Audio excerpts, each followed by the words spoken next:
Ladies and gents, welcome back to another video. In the previous video, I told you I was going to give you an overview of the LS S10. Here it is.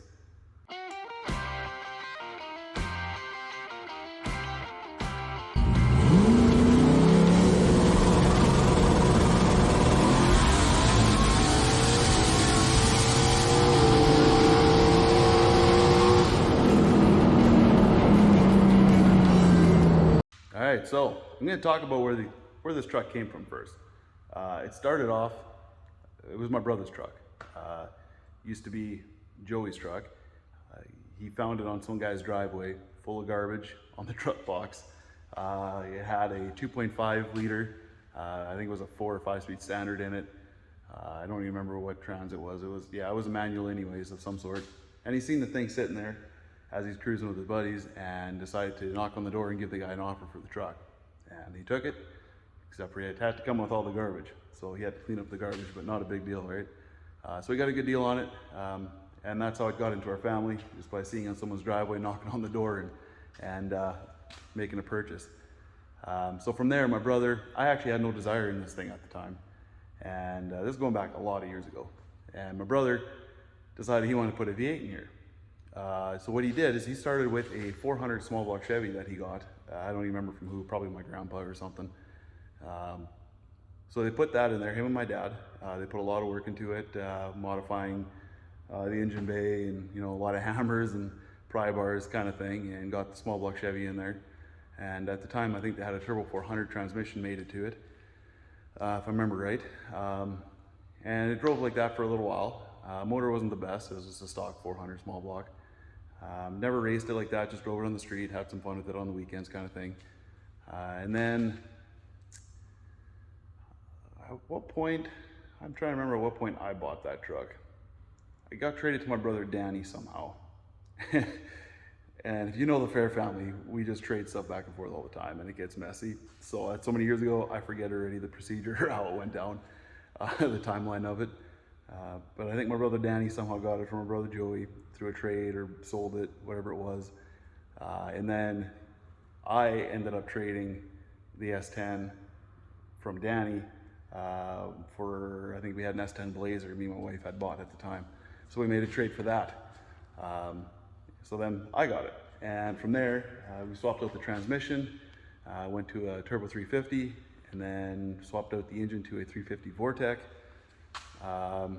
Which I ended up modifying the cylinder heads, putting hydraulic roller cam in there, that kind of deal. And I went 7 seconds to the 8th mile, 7.7 seconds in the 8th mile on motor. Taking on Jamie Fair out of Winkler, Manitoba in that S10 pickup. I'm being joined right now by Earl Dick. Earl's going to give me a bit of a break.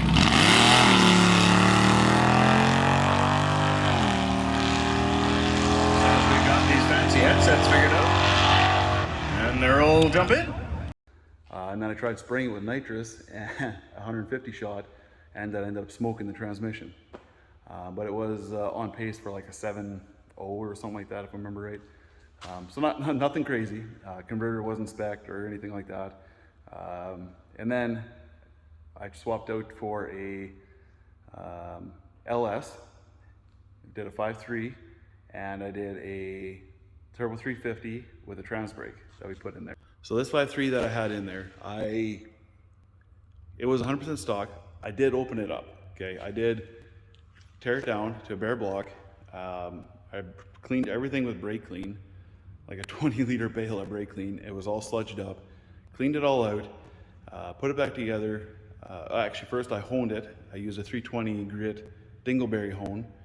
Honed it, and I reused the rings, the bearings, every single gasket. Everything was reused, okay? So it was 100% factory. All I did is I tore it down, cleaned it, honed it, and put it back together. The timing chain had all kinds of slop. Like I'm telling you, you could move that thing back and forth like unreal. And it actually already had fairly loose piston ring end gap, I guess from years of use. I measured them out, it was like 28 or 30, 28 to 32, I can't quite remember. It was in that area anyways, from the factory. It was loose. So this thing was wore out. But I put it together, put it in the S10, and I ran it with a Turbo 350 with a trans brake that I bought from a different buddy.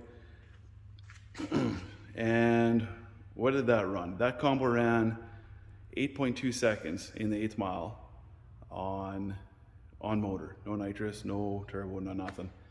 And then I put a nitrous kit on there, a single nozzle, just in the cold air pipe. I guess I did tune it, okay? I used a factory computer, factory harness, and I tuned it. Had headers and a cold air intake.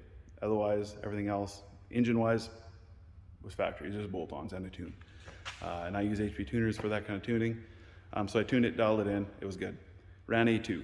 Then I put a nitrous kit on there, and I put a big jet, or bigger jet. It was like a 93 nitrous jet, or a 96 maybe even, in the nitrous nozzle, the single nozzle in the cold air pipe. And with that in there, I pulled 12 degrees of timing, I think it was, from it, and I was only running 14 degrees, or did I pull 14? I was only running 12. It was low. Anyways, the timing mark on the strap, like I could easily put more timing in that thing. But anyway, I kept it safe, and I kept the power out of peak torque and kept it above peak torque, and I ended up running 6.75, I think is what I did with that setup on there, and I had a great time with it. There's guys on YouTube. I know I have some videos out there of this thing running on 150 shot and with the bigger nitrous jet, which was probably about 250 shot. I have videos on there, and I know there's people that don't believe me it was 100% stock, but it was. I got a lot of witnesses that watched me put that thing together, and they know it's stock. So yeah, anyways, it went in 670, and it was pretty fun to run, actually. Motor still ran great. Ended up selling that motor, and what happened was me and a buddy, Wes, I guess we were hanging out, and we started to get creative. He had a 416 cubic inch LS engine that he had bought, and a turbo 400 transmission that he got from FTI. It was the stage 4.5 from FTI. And I mean, I had a slower combo in the truck, but I had the truck, and he had the engine, and he had a Camaro at the time that he had it in, but he didn't want to use the Camaro anymore, I guess. It was all rusted out and stuff. So we decided, hey, let's go fast together, okay? So that's what we did. We put his 416 LS into the S10 with his Turbo 400, 4.5 or stage 4.5 or whatever from FTI, and we ran it like that, and it went, was it 6/8 was the fastest we went on motor with that setup. And then we put nitrous on it, and we went bottom sixes. I think it was 6.9s on motor, 6.8, 6.9s in cool weather. Normal weather, it'd probably be like a 7.0. And then on the nitrous, it would go bottom sixes on a smaller shot of nitrous.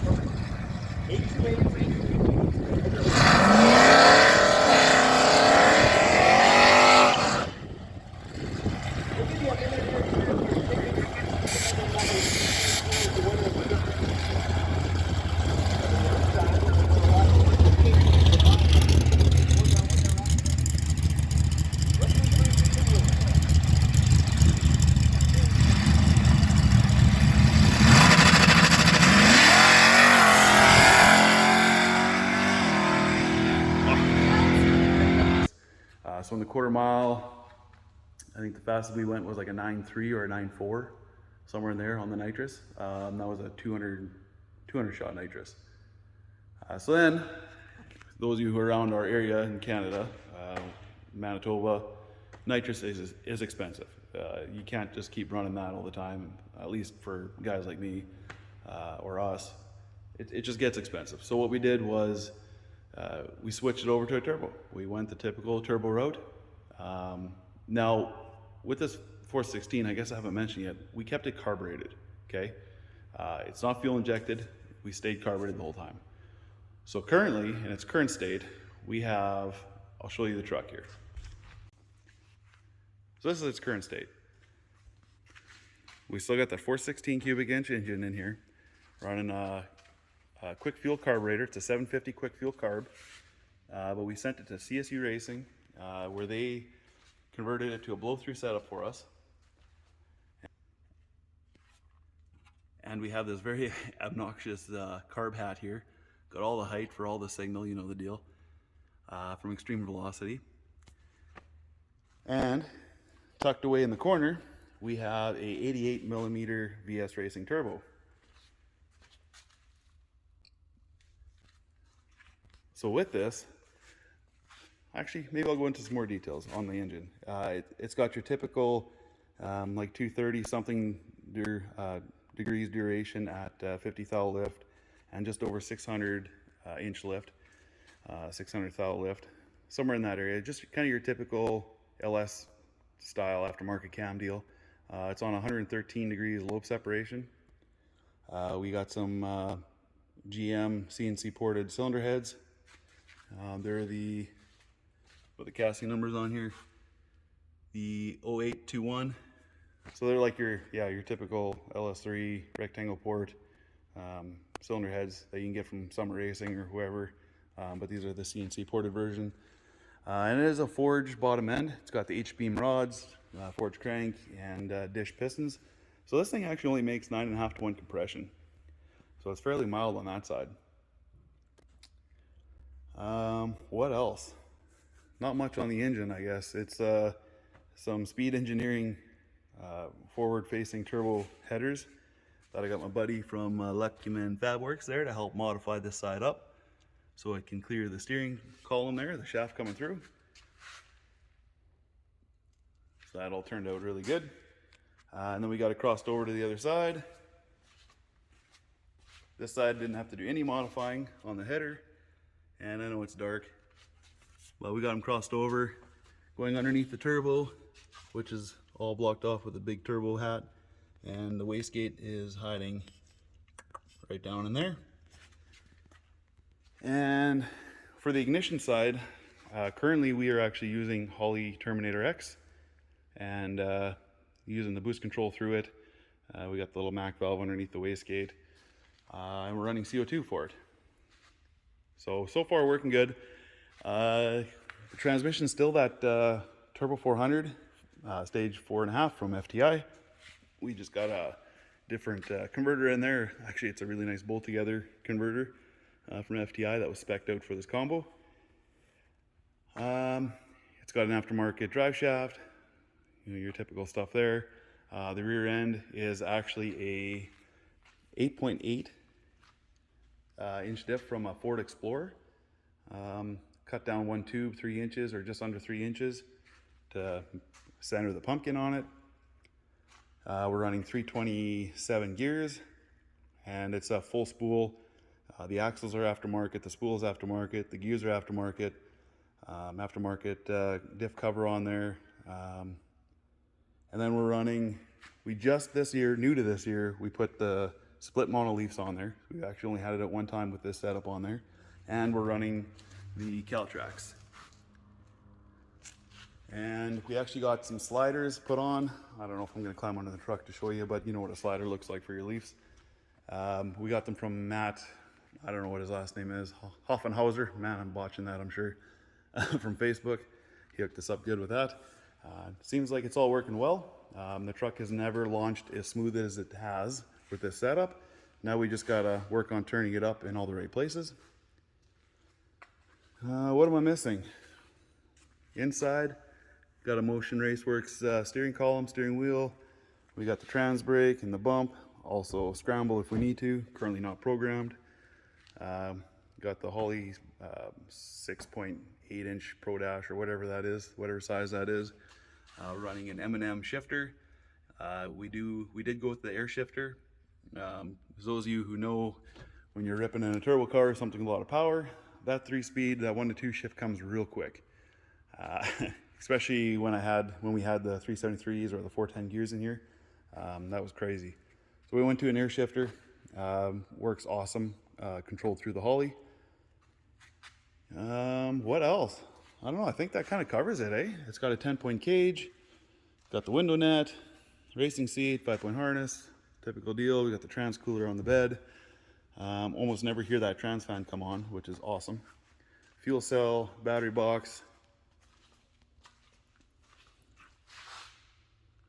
Yeah, typical roll pan, got the cutoff in the back corner. We're running a 28-inch by 10.5-inch drag slick. We've never run a stiff sidewall tire before. We've always been running just the soft sidewall. I don't know why we never tried a stiff sidewall, but so far these are working awesome. We screwed them on as well. That's making a big difference, it seems. Factory hood, Buddy Dwayne cut out for us there. I'll let you guys decide what that looks like. We got like a 5-inch exit. Yeah, I don't know what you want to call it, the crown, the beauty ring, whatever you want to call it. That's from Monkey Fab. Oh, it's a pretty sweet truck. It's been a lot of fun. We've had a lot of headaches with it, with this combo. For some reason with the nitrous, it just worked. I mean, we just went full send on the nitrous, all the nitrous off the line, and it just went. You look with a trans brake, you know, it felt like your brain was hitting the back of your skull and cracking it, you know, it was crazy. Now with the turbo, it's just a whole different learning curve for us. We've been struggling on the 60-foot like crazy. Those of you who have been watching us, I'm sorry. It's painful to watch us spin and spin and spin like crazy, just pass after pass. But hopefully this year we're gonna get this figured out. Last few passes have been good. They've been smooth, very little spinning so far. Oh, I guess I haven't mentioned, we are running Viking shocks all the way around. The Viking double adjustable Crusaders. And then the front are coilover. I think we got the 250-pound springs on the front. But yeah, it's, you know, we're getting the hang of the shock settings. We'll see what it does. I think the best 60-foot now with this turbo setup has been a 134, which isn't great, and that was kind of a one-off as well. And then we've also been fighting a breakup issue the last time we had it out. The 60-foot was looking okay, the way it was launching was nice and smooth, but in the mid-range RPM, it would just break up like crazy. And we had to fight through that. As soon as you get past that, it went full send, but you make the shift, the RPMs come down, broke up again. So kind of a pain in the butt. So we're trying to figure that out. I'm working on that now.